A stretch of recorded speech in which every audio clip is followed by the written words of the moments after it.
लोकसभा निवडणुकीवेळी पंतप्रधान नरेंद्र मोदी यांच्या महाराष्ट्रात 18 ठिकाणी सभा झाल्या, त्यातील 14 जागांवर भाजपचा पराभव झाला होता.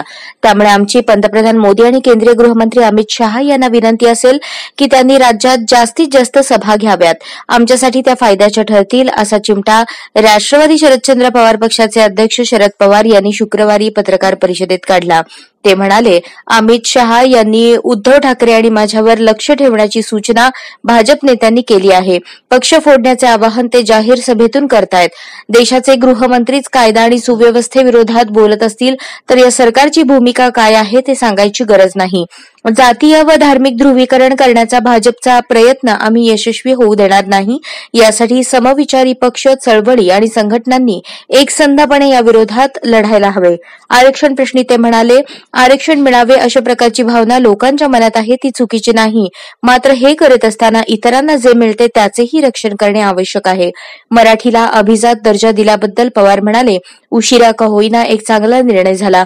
आजवर ज्यांनी मराठीत दर्जेदार लेखन केले, नव्या पिढीतील साहित्यिकांना काही लिहायचे असेल तर त्यांना या निर्णयाने प्रोत्साहन मिळेल. जागतिक स्तरावर आपले साहित्य नेण्याचा मार्ग गवसला आहे. त्यामुळे आम्ही केंद्र सरकारचे याबाबत अभिनंदन करतो. राज्यात निर्माण होऊ पाहणाऱ्या तिसऱ्या आघाडीची खिल्ली उडवताना पवार म्हणाले, मोठ्या ताकदीचे नेते असा प्रयत्न करत आहेत. राज्याच्या राजकारणावर त्याचा मोठा परिणाम होऊ शकतो. त्यामुळे आम्ही घाबरलो आहोत.